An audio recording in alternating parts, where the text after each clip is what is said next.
This morning on a special Thanksgiving edition of The Dish, we get dessert-focused with the Little Pie Company and its founder, Arnold Wilkerson.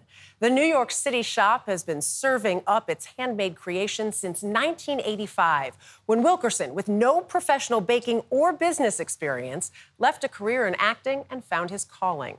It didn't take long for the Little Pie Company to become a regular on best pie lists, from Rachel Ray to Food and Wine, helping the shop gather nationwide recognition. And as we found out, no matter how much time passes, Arnold Wilkerson is still counting his blessings. And so I'm going to show you what I did for 2.5 years out of my apartment. In a much smaller space. In a space about this size. Yeah.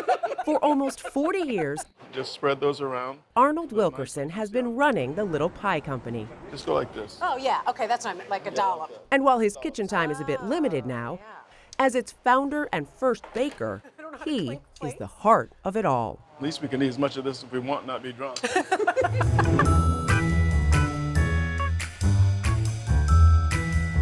The irresistible pastry he and his team have become known for, the soul.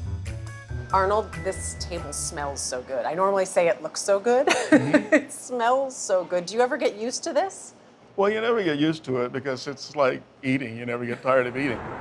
Which is a good thing when you consider the Little Pie Company menu, with a selection ranging from A for apple. We have an old-fashioned apple pie Okay. here. We filled the pie with the golden delicious apples, made it a nice double crust pie. That's what I try to make my pie look like. To P for pumpkin, The spice in this pumpkin pie. and plenty in between. But the one that started it all was this, a sour cream apple walnut. It's thinly sliced Granny Smith apples. It's topped then with the brown sugar and walnuts, and the crust is an all-butter crust. Wilkerson started making them in his one-bedroom New York City apartment in the early 1980s. This is like my dream come true. Okay, I have an fair entire enough. pie in front of me. Oh, wow, look at that. And this was breakfast, lunch, and dinner because, you know, when you're starting out in your business, you don't have any money. A writer at New York Magazine eventually got a taste and told readers, buy this American pie. I don't have to tell you what the phone was doing. I had to borrow ovens from my friends' apartments who were to make them out. So I put 4 timers in my apartment and know which apartment to run to get different pies out. I would say about halfway down the block, I noticed the aroma. The business eventually helped Wilkerson move on from his makeshift apartment bakery, opening the Little Pie Company a few yards away. Is it 5 minutes from here to there? I don't even think it's 5 minutes, and your building is right there. Yeah, it's right there, yes. There's the Little Pie Company upstairs and the Little Pie Company downstairs. It's not the life he first envisioned when he moved to New York City to pursue an acting career in theater and film. But growing up in California, baking was always a part of family life. My mother would make fried pies. My mother, I think about it, liked to bake on Sundays. And the only problem was she didn't like anybody in the kitchen. She didn't know I was watching. So you watch and you learn. And once he made the pies of his youth a part of his present, he turned back to his mom for advice. You know what makes this pecan pie nice? I called my mother. Everything. And my mother told me, put vinegar in that crust. You see how brown that crust is? Helps it to get done and makes it light. Family isn't the only influence on the Little Pie Company's decadent desserts. These recipes, this is not just you developing, this is everybody here. You know, one of the things that you learn in life is you don't do anything by yourself. You do things collectively, through discussion. We learn from each other. A prime example, this spin on a Mississippi mud pie, combining the Southern classic with Wilkerson's international palate. Once you taste chocolate, you know, in either Belgium or in Switzerland, you don't want any other kind of chocolate. Right. What you're having right now are 3 different textures of chocolate pie. There's a Belgian chocolate, which is chewy on top. Then you're going to get a creamy texture, and then you're going to get a crunchy texture. Wow. Isn't that something? Oh my God. Now, if you were a chocoholic, wouldn't you be in Yes, heaven? it's like a brownie with like a frosting-ish. Yes. And oh my God.